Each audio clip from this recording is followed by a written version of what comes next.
I had decided कि अब इसके आगे नहीं पढ़ा जा सकता है, जितना मैंने पढ़ लिया है उतना बहुत है, उसके आगे अगर वो कुछ पूछते हैं खुश रहना है और बता देना है मुझे नहीं आता। इट्स अबाउट कि जो आपने पढ़ा है चाहे आपने कम पढ़ा है उसको आप इस तरीके से लिख के दे दो कि एग्जामिनर सोचे यही है सर्वज्ञानी। This is actually something interesting ना, कल एलन आया था, उससे पहले माधवी ने बताया they have like I have given my best, और अगर इसके बाद सवाल आता है मुझे नहीं आता तो किसी को भी नहीं आता होगा। ये जो तुम्हारी लाइन है कि तुमने घर वालों को बोली ये line, everything is meant to be a learning experience, ये बोला घर में किसी को? No. Good, that's good job. Good. ये बोलती तो उनका कॉन्फिडेंस बहुत डाउन हो जाता था कि ये तो नहीं कर पाएगी। रिजल्ट के टाइम पे आई गॉट टू नो कि मेरा IRS होगा और मुझे वो सर्विस नहीं मिलेगी। सो आई वॉज सैड। रिजल्ट देखने के बाद I was not happy, I was sad कि अब मुझे फिर से पढ़ना पड़ेगा। आई हैड मेड श्योर कि कुछ भी पूछे, वो कुछ भी पूछे मुझसे, मैं पूरा कॉन्फिडेंस रखूंगी अपना। अगर नहीं आता है तो स्माइल नहीं जाएगी फेस से कि नहीं आता कोई बात। ये बिल्कुल अपने को एकदम बिलीफ सिस्टम दे दिया था कि this is how I am going to operate that day. Yes, there was one interesting thing जो मैंने I saw at that event कि you talked about KBC knowledge, belief and calmness na, and then you got Suman ma'am's board which you were not expecting and also didn't much really want, but you know you get the things you don't expect. What part did intuition play in this whole interview? Did you play it by the intuition? Did you play it by the ear वहाँ पे, और क्या किया था उस वक्त, क्या हुआ था when you were in the interview? During the interview तो इंट्यूशन का मतलब होता है ऑब्वियसली रोल, क्योंकि हम सब कुछ तो प्रिपेयर करके नहीं जा सकते हैं। तो जैसे मैंने KBC में भी बोला था, नॉलेज इज इंपॉर्टेंट, और जब हम ये देख लेते हैं ना कि we have prepared everything we could, तो वो कॉन्फिडेंस भी आ जाता है। तो उन्होंने क्या किया हुआ था, there was a member who had actually I think he had googled some questions and he had written those down on a sheet of paper. They were related to my subject chemistry. तो उनमें बहुत सारे ऐसे questions थे which we do not study, मतलब in chemistry also we don't study that, just the application part he was asking. तो chemical के names कि फॉरेस्ट फायर बुझाने के लिए कौन सा केमिकल यूज होता है, या फिर फैक्चुअल जैसे साइनाइड से इंस्टेंट डेथ क्यों होती है। तो मतलब I did not prepare all this. तो इंट्यूशन भी होती है थोड़ा सा, जो अप्लाई किया था, जो पहले पढ़ा था उसको थोड़ा सा मॉडिफाई करके बोला, तो इस तरीके से वहाँ पे यूज किया मैंने, बट मोस्टली ऐसे रिस्क अवॉइड किया था। जैसे how did it start, like उस दिन how did the board start? Like ma'am would have started, right? Right. Suman Sharma ma'am. Yeah. She started with the fact कि आपने 22 में किया था MSc. Then since then what have you been doing? So I told her that I have been preparing, and then she said, oh, you've been selected in IRS already. So she was just going through my DAF, and then she said that. I said yes ma'am.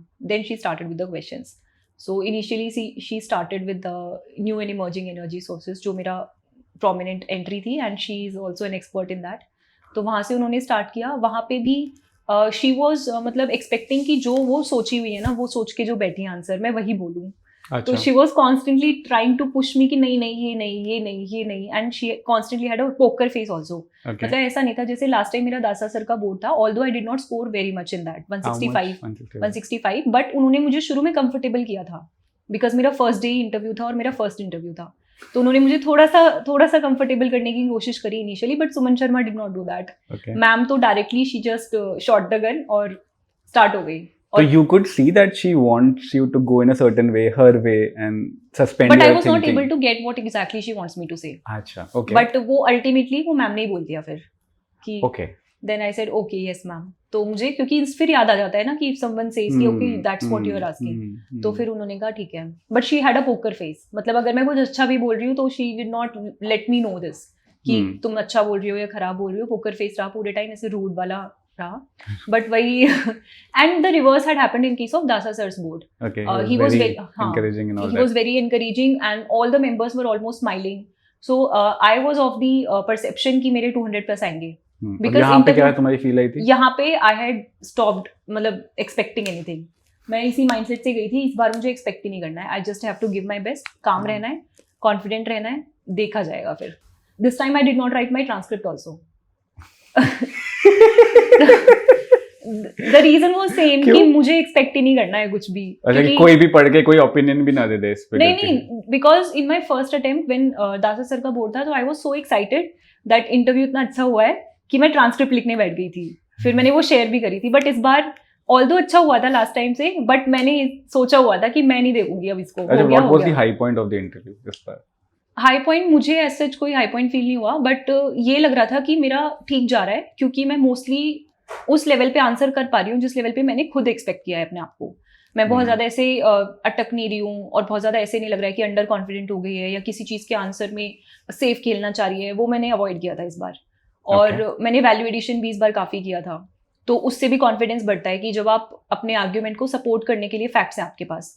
जैसे economic survey उसी time release हुआ था, मेरा 6 Feb को था interview, तो budget, economic survey, इनको मैंने बहुत अच्छे से पढ़ा भी था और मैंने कोट भी किया था अपने आंसर्स में, तो उन्हें आई थिंक उन्हें वो अच्छा लग रहा था कि ये पढ़ के आई है अच्छे से। Okay, so your answers were more factually complimentary या कुछ edgy questions भी आए थे which were like X factor questions कि तुम expect नहीं कर रहे हो, they're not from the syllabus, and did any of such thing happen या yes. हुआ था क्या? हाँ. What were they? एक तो वही केमिस्ट्री के questions थे जो बिल्कुल ही ऐसे मतलब it took me off guard कि क्या पूछ लिया, तो उसमें था थोड़ा, but I had made sure कि कुछ भी पूछें, वो कुछ भी पूछे मुझसे, मैं पूरा कॉन्फिडेंस रखूंगी अपना, अगर नहीं आता है तो स्माइल नहीं जाएगी फेस से कि नहीं आता, कोई बात नहीं। ये बिल्कुल अपने को एकदम बिलीफ सिस्टम दे दिया था कि this is how I am going to operate that day. Yes, nervous, क्योंकि from here also I had got the feedback कि मैं बहुत अनहैप्पी लगती हूँ बात करते हुए। सो किसने दिया? जॉरी मैम ने। और मेरे लिए ना सर एक्चुअली नॉलेज बहुत मैटर करती है, नॉलेज गिव्स मी कॉन्फिडेंस। तो जब मैं यहाँ आई थी मॉक देने के लिए मैंने नोट्स तो बहुत अच्छे बना लिए थे, बट मैंने वो रिवाइज नहीं किए थे, तो because of that I was very under confident कि मैं नहीं बोल पाऊंगी उतने अच्छे आंसर्स जितने मैं सोच के आई हूँ अपने माइंड में कि मैं उस लेवल के आंसर्स देने वाली हूँ। So that's why also I did not seem very happy here, but वहाँ पे मैं अच्छे से पढ़ के गई थी, तो उस चीज़ से मेरा कॉन्फिडेंस अलग ही लेवल पे था। आई हैड डिसाइडेड कि अब इसके आगे नहीं पढ़ा जा सकता है, जितना मैंने पढ़ लिया है उतना बहुत है, उसके आगे अगर वो कुछ पूछते हैं खुश रहना है और बता देना है मुझे नहीं आता, आगे बढ़ो। This is actually something interesting ना, कल एलन आया था, उससे पहले माधवी ने बताया they have like I have given my best, और अगर इसके बाद सवाल आता है मुझे नहीं आता तो किसी को भी नहीं आता होगा। yes. मतलब some kind of an unreal entitlement slash confidence की this is it. Any part in the interview where you felt कि I have done really good, like मैं इसमें 200 के ऊपर लेके आऊंगी? नहीं, nothing, they get no telltale signs from them? नहीं, उनकी तरफ से कोई साइंस नहीं थे इस बार, बट मुझे पता था ना मैंने आंसर्स अच्छे दिए हैं, तो मैं अपनी तरफ से खुश थी कि 200 प्लस आए ना आए, मैंने इंटरव्यू अच्छा दिया इस बार। So you got 216 this time, last time you got 165, so that's like what 50 marks of 51 jump. Marks. That's great. 51 Shagun के साथ। ठीक है। एंड देन मेंस के मार्क्स में क्या सीन था? मेंस के मार्क्स में इस बार एक्चुअली डिक्रीज हो गए हैं मेरे, 3 मार्क्स डिप हुए हैं, 756 आया है। तो इसका मेजर रीजन है कि मेरा ऑप्शनल 100 मार्क्स का इस बार छूट गया, तो मैंने जीएस और एसए में जो मार्क्स बढ़ाए वो ऑप्शनल में कम हो गए मेरे, क्योंकि हाँ छूट गया मेरा। तो उसका इशू मतलब मेन जैसे रीजन अगर मैं दूं तो वो मतलब बहुत ऐसे लगेगा कि I am just blaming something, but क्या हुआ था ना कि जैसे मेरे फर्स्ट इंटरव्यू में भी ये इशू था, आई हैव मतलब कॉमन इशू है बहुत डिस्मेनोरिया, पेनफुल पीरियड्स होते हैं, तो उसमें क्या होता है कि ब्रेन भी आपका it can not work at optimum capacity, बहुत ऐसे स्लो डाउन हो जाता है। इनफैक्ट मुझे तो ऐसा फील होता है कि मैं छोटी छोटी चीजें भूल जाती हूँ, मैंने ये कहाँ रख दिया, मतलब बहुत इफेक्ट होती है ब्रेन फंक्शनिंग। तो during my first interview also I was on my menses, तो उसकी वजह से आई had taken a pill before going inside, तो वो अफेक्ट हुई परफॉर्मेंस। इस बार ऑप्शनल में ही हुआ और मेरा 100 मार्क्स का छूट गया, बिकॉज जैसे फर्स्ट पेपर में I had taken a pill, then I came out for the break, then second paper में भी I took a pill, but what was happening is paper के बीच में आई वाज स्टॉपिंग, फिर मैं I was looking for a back support, उसके बाद फिर मैं फिर से लिखना स्टार्ट कर दी। बैक सपोर्ट मींस अच्छा actual back support not metaphorical, so no then the examiner was constantly staring at me, what's wrong with this girl, why she's stopping, मतलब बहुत ज़्यादा रुक रही थी ना मैं, I would write one answer, then I would stop, I would lie back, then I will start again. So उसकी वजह से क्या हुआ, एंड में obviously टाइम क्रंच आ गया, तो I panicked, फिर मैंने जो क्वेश्चंस आते थे वो भी गलत कर दिया, एंड ऑप्शनल में बिकॉज द इशू इज कि हमें चूज भी करने पड़ते हैं क्वेश्चंस, तो उसकी वजह से भी फिर मेरा टाइम मैनेजमेंट नहीं हो पाया, because initially I had wasted a lot of time, तो फिर मेरा 100 मार्क्स का उसमें छूट गया, and I was very disappointed obviously optional paper के बाद, तो बट ठीक है, I got an interview call. Nice, so this is how clued in you are to your inner systems, and ये यूपीएससी लिखने का idea like you said was masters के बाद, because the masters to PhD thing was like kind of off-putting, so you like let me just hedge my bets. Yes. And then when the first time you got IRS rank and the second time you got the IAS rank, so was it smooth sailing? Yeah, of course. No. Apart from this, was it smooth? No. But you got really good. Like you got a rank very quickly, right? Like I got a rank, but even if you are appearing for the first time और first time में आपका हो जा रहा है, but उससे पहले तो आपको नहीं पता ना आपका हो जाएगा. तो वो जर्नी तो सबकी वही रहती है, अनसर्टेनिटी वाली, थोड़ा डर के, specially because this was not a childhood dream for me. Mid career में स्विच कर रही हूँ. So your childhood dream was to become a prof. Yes. नहीं, चाइल्डहुड से तो बहुत चेंज हुए हैं. What was the childhood dream there? Childhood dream initially teacher था. मुझे टीचर अच्छे लगते थे, school teacher. Proper legit proper school teacher. तो उस टाइम पे ही interacted with a lot of radiologist of course. Okay. So he thought that this is a good career option for my girl. Doctor बना दो. Yes. So I decided I go for radiologist because doctor भी है and बहुत ज्यादा patient interaction नहीं है, so it's a good enough job. तो radiologist हो गया. उसके बाद फिर रेडियोलॉजिस्ट में मजा नहीं आया, बायो पढ़नी पड़ रही थी. तो कौन सी 9th 10th की बात? 11th की bio. It's not really good. उसमें क्लासिफिकेशन आ जाता है, फाइला, किंगडम, पता नहीं क्या क्या होता है. सो आई हैड डिसाइडेड कि डॉक्टर तो नहीं बनना है. But anyway I continued with bio. 11th 12th bio से की मैंने, अलॉन्ग विद मैथ्स ऑल्सो. फिर लगा कि प्रोफेसर करते हैं, बेटर जॉब है वो. जब कॉलेज में गए तो देखा ना प्रोफेसर्स की लाइफ. अच्छा, लोगों की लाइफ पॉप कल्चर रेफरेंसेस से शेप होती है, मूवीज एंड ऑल दैट. इसकी लाइफ हो रही है which stage of life? Reality. Teacher, पापा को चाहिए रेडियोलॉजिस्ट, अब प्रोफेसर दिख रहा है. हाँ, फिर प्रोफेसर की क्योंकि मैंने लाइफ देखी कि आपको बहुत ज्यादा, एक तो मॉरल पुलिसिंग नहीं करनी कुछ भी. टीचर्स का थोड़ा रहता है, बच्चों को उन्होंने वैल्यूज देनी है और वो सब. तो इधर मेच्योर होते हैं बच्चे, तो वो आपका काम खत्म हो गया. आपको सिर्फ अपने सब्जेक्ट पे फोकस करना है. तो बैलेंस, मुझे वर्क लाइफ बैलेंस बहुत अच्छा लगा प्रोफेसर का compare to a school teacher. तो फिर प्रोफेसर का हो गया. बट उसके लिए मेन क्या था, पीएचडी करना है. नहीं, बट सब्जेक्ट केमिस्ट्री करना था.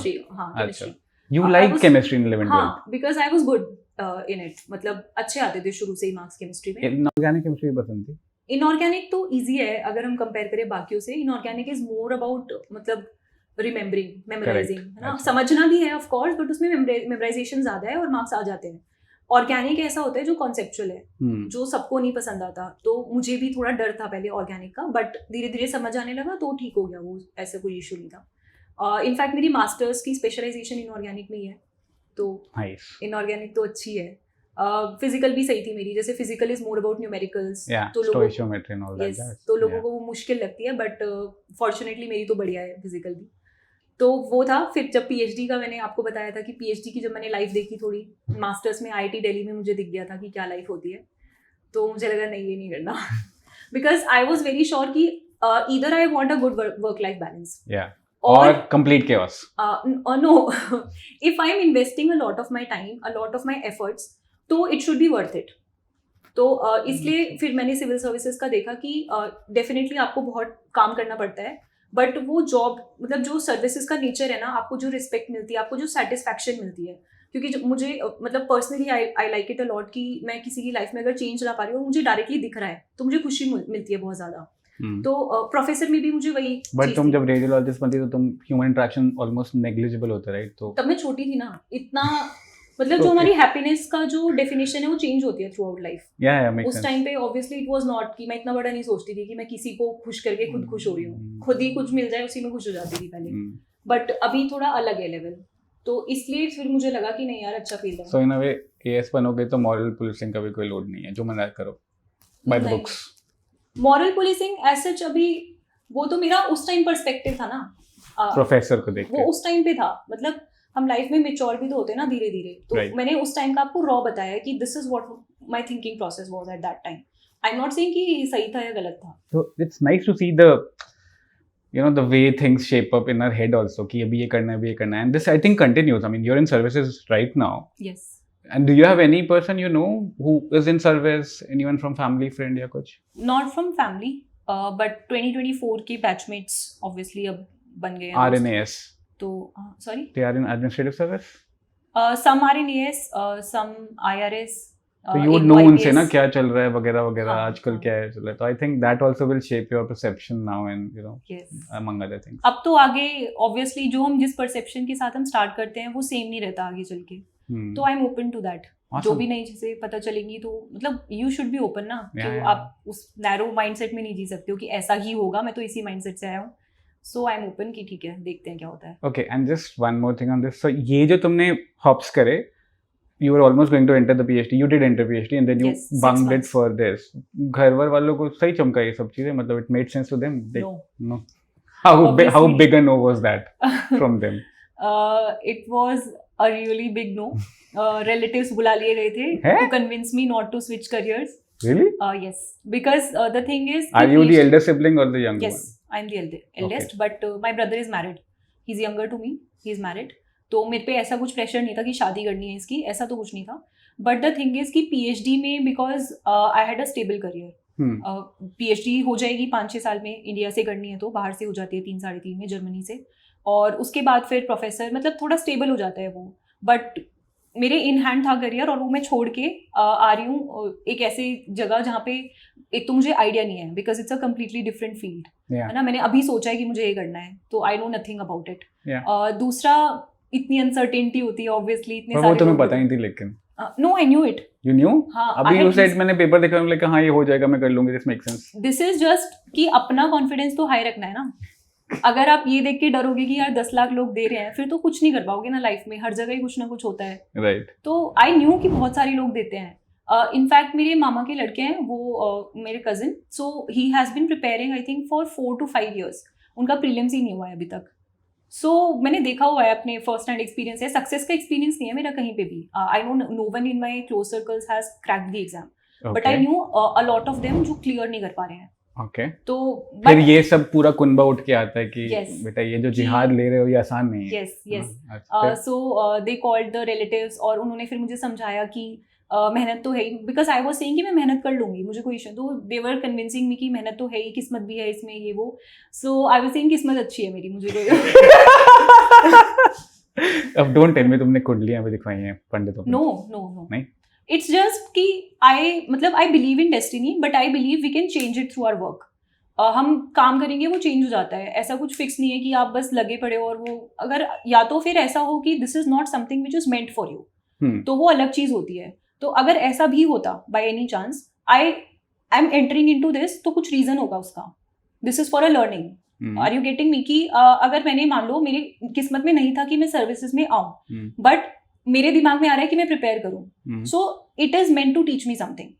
तो मैं, अगर कुछ नहीं होगा तो मैं कुछ सीख के निकल जाऊंगी. एंड ऑब्वियसली PhD ऑप्शन तो था ही ना. Even if I don't get selected, I can go back to PhD, but वो लाइफ टाइम रिग्रेट नहीं रहेगा कि यार एक बार ट्राई कर लेती तो शायद हो जाता. This I did not. ये जो तुम्हारी लाइन है, कि तुमने घर वालों को बोली ये लाइन कि everything is meant to be a learning experience, ये बोला घर में किसी को? No. Good, that's good job. Good. ये बोलती तो उनका कॉन्फिडेंस बहुत डाउन हो जाता है कि ये तो नहीं कर पाएगी. वो गैंग्स ऑफ वासेपुर बोला था, बेटा तुमसे नहीं हो पाएगा बेटा, ये जो तुम हालातों में चले गए हो ना कि एवरीथिंग इज लर्निंग. नहीं, ये नहीं बोला मैंने ये बोला कि आप मुझे 2 साल दो. अच्छा. बेसिकली 3 साल दो, 1 साल प्रिपरेशन का और 2 अटेम्प्ट में अगर मेरा नहीं होता है मैं PhD कर लूंगी. That's it. Clinically मेरा क्लियर था शुरू से ही, मुझे 2 ही अटेम्प्ट देना है. मुझे इससे ज्यादा देना ही नहीं है, क्योंकि I don't want to waste my youth कि मैं किसी एक एग्जाम की प्रिपरेशन में लगा दूं. वो मेरा शुरू से फिक्स था. इनफैक्ट थोड़ा ओवर कॉन्फिडेंट ही थी. मैंने ये बोल दिया था कि फर्स्ट अटेम्प्ट में IAS नहीं हुआ तो मैं लिस्ट में तो आ जाऊंगी, कुछ ना कुछ मैं निकाल लूंगी, तो मेरी जॉब लग जाएगी, तो आपको वो टेंशन भी खत्म हो जाएगी कि करियर पे दिक्कत आएगी लड़की की. तो फॉर्चुनेटली भगवान ने ऐसा कर ही दिया. फिर क्या हुआ था? फिर घर वालों ने बोला माँ सरस्वती विराजमान होगी थी आपकी जिह्वा पे? नहीं, इतना नहीं बोला, but they were happy. In fact they said कि अब तो और अटेम्प्ट देने की भी जरूरत नहीं है, IRS तो बढ़िया जॉब है. तो आई वाज लाइक हाँ बढ़िया है, but I did not start keeping that in mind कि मुझे IRS बनना है. अगर मैंने कुछ सोच के स्टार्ट किया है तो एक और अटेम्प्ट मुझे उसके लिए करना चाहिए. मिलता है तो बढ़िया है, नहीं मिलता है तो IRS तो है ही ना. तो इसलिए फिर मैंने अपना सेकेंड अटेम्प्ट दिया. In fact I was so confident कि फर्स्ट अटेम्प्ट में मैंने मेंस के बाद कुछ नहीं पढ़ा अंटिल इंटरव्यू, मतलब जो डेट आती है, मतलब वो रिजल्ट आता है जिसमें मेंस क्लियर हो गया वो, तब तक नहीं पढ़ा. उसके बाद because my interview was also on the first day itself, तो फर्स्ट डे से 22 अप्रैल कुछ नहीं पढ़ा. 22 अप्रैल रिजल्ट आया था, 24 वाला. सो रिजल्ट के टाइम पे आई गॉट टू नो कि मेरा IRS होगा और मुझे वो सर्विस नहीं मिलेगी. सो आई वाज सैड. रिजल्ट देखने के बाद I was not happy. I was sad कि अब मुझे फिर से पढ़ना पड़ेगा because I did not like this grind. बहुत ज्यादा ग्राइंड है. तो देन फिर वही होता है कि आप सिलेक्ट हो गए हो तो बहुत ज्यादा लोग आने लगेंगे मिलने, उसमें टाइम वेस्ट होता है फिर. तो मतलब I am grateful definitely, but मुझे सेकेंड अटेम्प्ट देना है तो उसके लिए फिर मेरा वो टाइम वेस्ट है. 1 ही महीना था प्रीलिम्स में. देन आई स्विच्ड टू, मतलब आई शिफ्टेड टू कमला नगर. मैंने PG लिया 1 महीने. मैंने वहाँ से प्रिपेयर करके प्रीलिम्स दिया and then I came back. And prelims was comfortable sailing both times? नहीं, फर्स्ट अटेम्प्ट में तो 1 मार्क से क्लियर हुआ था मेरा. Although I was scoring comfortably really well as per coaching answer keys, but UPSC का क्योंकि क्वेश्चंस ड्रॉप कर देते हैं, आंसर की अलग आ जाती है, तो उसकी वजह से 1.5 मार्क अबव कट ऑफ था मेरा फर्स्ट अटेम्प्ट में. सेकेंड में as per coaching answer keys I was scoring around 110, but again UPSC के आंसर कीज के अकॉर्डिंग मेरा 100.66 आया है. सो ठीक था फिर भी. मतलब उस टाइम पे 87-88 था शायद फर्स्ट में, तो उस अकॉर्डिंग तो जंप हुआ है मार्क्स में despite 1 month of preparation. Okay.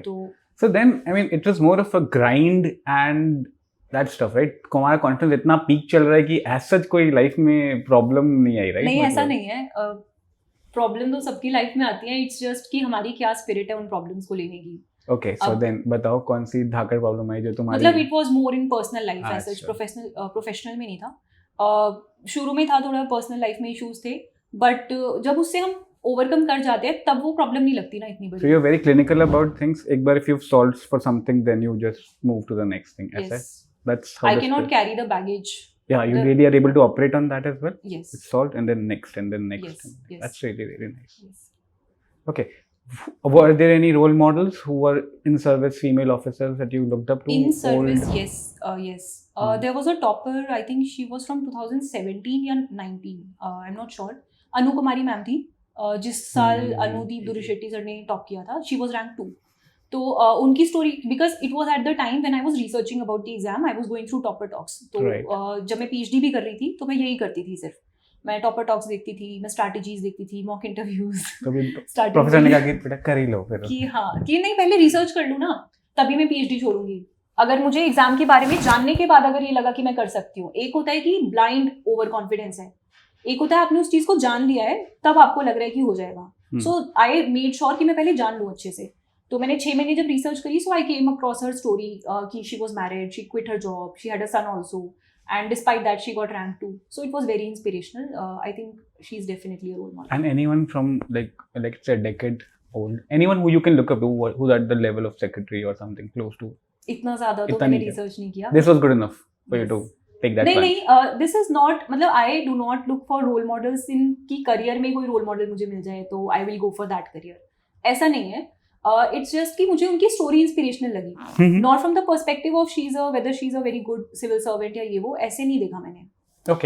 Okay. What I meant was कि जैसे एक वेबसाइट है thebetterindia.com, I don't know if you know, they end up publishing good stuff which people do, positive stories and all that, and some of them via the civil servants are really moving, like really good work, and the whole thing just comes together and you feel यार करो तो ये करो वरना मत करो types, you know, anything. Because ऐसे examples collect किए थे मैंने भी for the essay and ethics, but nothing to essay and ethics. नहीं, डेफिनेटली इंस्पायरिंग तो होता है, बट मुझे ये नहीं लगा कभी कि करो तो ये करो. मतलब everyone has a different journey ना, सबका अपना अलग अलग होगा करने का. So अभी you're going with an open mind in service. जो होगा you'll see and you'll play it by the ear. मुझे अपनी तरफ से बेस्ट करना है ना, मैं वही कर सकती हूँ. उनके सर्कमस्टांसेस और मेरे तो सेम ही नहीं हो सकते, तो मैं उनके पाथ को फॉलो भी नहीं कर पाऊंगी. तो इट्स बेटर कि उनकी स्टोरी को सुनो, अप्रिशिएट करो. Obviously they have done a good job, but अपना पाथ तो अलग ही बनाना पड़ेगा. बिल्कुल. आश्रम भी खोल लेना फिर एक, है ना, डिस्ट्रिक्ट में, क्योंकि पीक ज़ेन मोमेंट्स तो आ ही चुके हैं लाइफ में. दैट्स रियली गुड यार. ओके, सो थोड़ा सा एकेडमिक, ठीक है. And although you didn't improve in mains because the optional kind of नहीं, there is also an issue. GS में भी मेरा इशू था कि मैंने इस बार मतलब अनलिमिटेड पढ़ाई करी थी, अनलिमिटेड बोलते हैं जिसको, बट मैंने प्रैक्टिस बहुत कम करी थी आंसर राइटिंग की. तो उसकी वजह से मेरा टाइम, जैसे शुरू के आंसर्स बहुत ही अच्छे लिख दिए और बाद में बहुत ही रबिश लिख दिया, तो आई थिंक उसकी वजह से मेरा GS भी बहुत अच्छा इंप्रूव नहीं हुआ. एसए में मेरे इस बार इंप्रूवमेंट है 18 मार्क्स का. कितने थे? तो और कितने हुए? 99 थे, 117 हो गए हैं. Okay, तो उसमें क्योंकि मैं शुरू में, क्योंकि फर्स्ट एसए मैंने वहीं लिखा था अपने फर्स्ट अटेम्प्ट में एग्जाम हॉल में, तो कुछ प्रिपेयर नहीं किया था, जाके वहीं लिख दिया बस कि स्कूल में तो टॉप किया है और डिस्ट्रिक्ट लेवल पे एसेज लिखे हैं, जीता भी है, तो क्या ही होगा इसमें. बट देन आई रियलाइज कि वो अलग गेम है, ये अलग गेम है. यहाँ पे आपको मोनोटोनस नहीं लिखना है, मल्टी डायमेंशनल होना चाहिए, आपकी एनालिसिस प्रॉपर होनी चाहिए, थोड़े एनेक्डोट्स कुछ ऐसा उनको दो यूनिक सा जो उनको पढ़ के चटपटा सा बढ़िया सा लगे. तो वो सब भी करना होता है, ये नहीं सोचा था पहले. इस बार उस सब पे काम करने के बाद तो स्कोर इंप्रूव हो गया. बट GS में वही है कि मैंने वैल्यू एडिशन वगैरह सब बहुत बहुत अनलिमिटेड पढ़ाई करी, as I told you, but practice में थोड़ी कमी रह गई. तो वो भी इम्प्रूव हो सकता था definitely. Nice. Okay, so if I were to ask you one question कि जो नहीं करना हो तो तुमने बता ही दिया, but when people start, and did you speak with students after the rank? मौका मिला बच्चों से बात करने का? What are still the things जो बहुत पुरानी बातें हैं but they still think that's going to get them the rank, या they still believe in that? कुछ चीज़ें होंगी जिनका अब कुछ औचित्य नहीं है या उन चीज़ों का कोई मतलब नहीं है, लेकिन फिर भी लोग कर रहे हैं वो चीज़ें बिकॉज कभी किसी टॉपर ने कह रखा है. अब ऐसी कौन सी चीज़ें जो बेकार हैं? आई थिंक बेकार तो कुछ तो ऐसी चीज़ें होती हैं जो एवरग्रीन होती हैं, जैसे जो PYQs, सिलेबस है ना, आंसर राइटिंग करनी है, कंसिस्टेंट रहना है, ये सब बताते हैं और वो रहेगा वैलिड. जब तक ये एग्जाम इस फॉर्मेट में रहेगा वो चीज़ें वैलिड रहेंगी. बट आपका पढ़ने का स्टाइल, जैसे कोई एक कंपाइलेशन से बीच में बहुत क्वेश्चंस आते थे 17, 18, 19 में, अब नहीं आ रहे हैं, तो अब भी अगर आप उसी को पढ़े जा रहे हो, so that will not help. आपको अपना पढ़ने का स्टाइल थोड़ा चेंज करना पड़ेगा. अगर आप अभी भी सोच रहे हो आप जनरलिस्ट माइंडसेट, पहले बोलते थे कि ऑप्शनल की नॉलेज जीएस में यूज मत करो, तो जनरलिस्ट आंसर्स लिख के आओ, बट आई थिंक नाउ जिनका भी ऑप्शनल की नॉलेज जो यूज कर रहे हैं, इट इज रिवॉर्डिंग देम. तो आपको उस लेवल पे प्रिपेयर करना पड़ेगा कि आप हर सब्जेक्ट में एक बेसिक से ऊपर लेवल का उनको कंटेंट दे रहे हो. For example sir, as you would have observe कि PSIR जिनका होता है उनको GS2 में मार्क्स आते ही आते हैं, तो वो तो ऑप्शनल की नॉलेज यूज कर रहे होंगे ना, तो that means it is getting. मेरा केमिस्ट्री था. तो मतलब ऐसे किसी उस मिथ में नहीं जीना है कि नहीं हम ऐसे कंपार्टमेंटलाइज कर देंगे कि इस चीज़ को वहाँ यूज़ करेंगे, इस चीज़ को ऐसे नहीं करना है. आपकी जो नॉलेज है, आपको अगर लग रहा है वो आंसर की डिमांड में फिट हो रही है, आप उसको यूज़ करो ना. आपको कहाँ बचा के लेके जाओगे उसको? एग्जामिनर को दिखाओ मैंने ये पढ़ा है. तो तुमने जब अनलिमिटेड पढ़ाई करी तो मतलब how crazy did you go? Sir, what's the craziest source that you picked up, जो सवाल ही नहीं होता किसी और नहीं, सोर्स नहीं. अनलिमिटेड पढ़ाई का मतलब ये नहीं है कि मैंने सोर्स बहुत ज्यादा पढ़ लिए, मैंने बहुत ज्यादा बार पढ़ा. मतलब एक मिनट जो यूज करने वाली पढ़ाई होती है ना, वो वाली पढ़ाई मैं कह रही हूँ अनलिमिटेड, कि मैंने मतलब ब्रश करते हुए भी लेक्चर्स चल रहे हैं. सो मतलब I did not waste any time at all, because days and weeks you were like. Yes, मतलब वो प्रीलिम्स और मेंस के बीच में. इस बार क्योंकि एज आई टोल्ड यू कि मैंने शुरू में बहुत टाइम वेस्ट कर दिया था after my first attempt, so I did not have a lot of time to improve. Mains का इम्प्रूव करने का टाइम ही नहीं था. So the only time that I had was prelims और मेंस के बीच में. तो I had to make sure कि मैं एक मिनट यूटिलाइज करूँ उसमें. कितने घंटे पढ़े थे यार दिन में फिर? सर काउंट ही नहीं है उसमें तो. इस बार तो सच में काउंट नहीं है, बट स्टिल मतलब एफर्ट्स रिवॉर्ड नहीं हुए, because obviously I know my mistakes जो मैंने करी. कि it's not just about studying a lot, it's about कि जो आपने पढ़ा है, चाहे आपने कम पढ़ा है, उसको आप इस तरीके से लिख के दे दो कि एग्जामिनर सोचे यही है सर्वज्ञानी. इसको सब आता है. अरे तो okay, let's say you did study a lot, how what did you do? Did you do anything to rejuvenate और एनी ऑफ दोस थिंग्स, या डिडंट मैटर? नहीं, डेफिनेटली फिर तो पागल ही हो जाती ना. नहीं मतलब बिल्कुल घंटे भी नहीं बचे रिजुवनेशन के, ऐसा लग रहा है. नहीं ऐसा नहीं है. रिजुवनेशन मेरा जो होता है वो बात करके होता है, मतलब जो मेरे क्लोज्ड वंस है उनसे बात करके मेरा हो जाता है, या फिर गाने सुन के थोड़ा बहुत. यही है मेरा, ऐसा कुछ अलग नहीं है. Just very basic simple. एक फोन नेटवर्क चाहिए, उनके स्लो के कान चाहिए स्क्रॉल करने के लिए उसमें. बट वो मैं अवॉइड करती थी प्रीलिम्स और मेंस के बीच में, because already you are struggling for increasing your attention span. तो वो मैंने अवॉइड किया था रील्स वाला तो. बट गाने मतलब it's a great source of rejuvenation for me. और जो मेरे, because I come from a family जो मतलब आपको हंसा सकते हैं बहुत, तो मेरी फैमिली ऐसी है, स्पेशली माई ब्रदर्स. तो उनसे आप 5 मिनट बात कर लो ना, आपकी पूरे दिन की थकान उतर जाएगी, इतना हंसाते हैं वो. So that was my. भाई लोग क्या करते हैं? What do they do? मेरे भाई दोनों मुझसे छोटे हैं और दोनों प्राइवेट जॉब करते हैं, KPMG एंड PwC में. Okay, nice. तो वहाँ से गुड़गांव जाते हैं या गुड़गांव में रहते हैं? उनका वर्क फ्रॉम होम वाला है, वो जो 2 days a week जाना होता है वैसे ही. That's nice. कुछ पढ़ते हो? Did you catch up on reading habits all this while या नहीं? अभी नहीं. रीडिंग मतलब I have not been an avid reader. बहुत ज्यादा तो शौक नहीं है मुझे इसे. Not avid, basic. नहीं, बेसिक भी नहीं है. बेसिक भी नहीं अभी, बट आई एम थिंकिंग कि मुझे आगे क्योंकि करियर में हेल्प होगी उससे. So now I will inculcate reading habits. तो एसेस को इंप्रूव करने के लिए you just picked up anecdotes and all from places? Yes, anecdotes. मैंने एनालिसिस वीडियोस देखी YouTube पे कि करना क्या होता है एसे के अंदर, तो वहां से मुझे समझ आया okay this is what I was doing wrong. फिर मैंने टॉपर्स के एसेस पढ़े. फिर और सर एक मतलब आई डोंट नो, मतलब ये थोड़ी स्कैमर स्ट्रैटेजी हो सकती है, बट ऐसे पढ़ने के लिए, ऐसे बेसिकली लिखने के लिए और उसमें कुछ एनेक्डोट डालने के लिए जरूरी थोड़ी आपने वो पूरी बुक पढ़ी हो. नहीं, बिल्कुल आपको सिर्फ एनेक्डोट लिखना है. तो मैंने ऐसे पढ़ा नहीं बहुत ज्यादा, क्योंकि because I did not have time. अगर मैं ऐसे के लिए बुक्स पढ़ने बैठ जाती तो जीएस और ऑप्शनल. ऑफ कोर्स नहीं, ये स्कैमर स्ट्रैटेजी भी एक लेवल तक बहुत सही काम करती है. बट जैसे तुम अगर गाने सुनते हो तो जो लोग और थोड़ा डीप जाते हैं वो फिर लिरिक्स में डूबते हैं, फिर वो लिरिक्स के ओरिजिन पे जाते हैं, फिर वो जिसने गाना लिखा होता है उसने ऐसा क्यों सोचा, मतलब there's this whole thing which then opens up and it's very beautiful. I mean, जब भी कभी अभी इंटरेस्ट के ऊपर है ना वो तो. हाँ, I don't find it interesting. मुझे गाने सुनने हैं, मुझे म्यूजिक एंजॉय करना है, लिरिक्स भी, because there are 2 types of songs जो हम, एक तो होता है बीट के लिए सुन रहे हैं, एक होता है लिरिक्स के लिए सुन रहे हैं. लिरिक्स के लिए भी कुछ ना कुछ कहीं ना कहीं हम रिलेट करते हैं उससे, इसलिए सुनते हैं लिरिक्स के लिए, अदरवाइज क्या ही लिरिक्स सुनोगे. Okay. So on that note, it was like a tool for you to get fresh. Yes. कुछ चीजें ऐसे करते हो विदाउट एनी आउटकम या विदाउट एनी एक्सपेक्टेड? नहीं, it is not tool. I love listening to songs. Yeah but you don't go deep into it, ऐसा कुछ शौक नहीं है. हाँ, तो it's a means to an end. इसमें कौन सा इंस्ट्रूमेंट बज रहा है? बिल्कुल सही बात है, बिल्कुल. But it's a means to an end then, right? मतलब तुम मजा आता है and then you get back to studies and that's and then in studies you did go deep, right? मतलब you went bar. That's may और may not be the best strategy, but तुम्हारा मन किया तो तुमने किया, राइट? कूल है.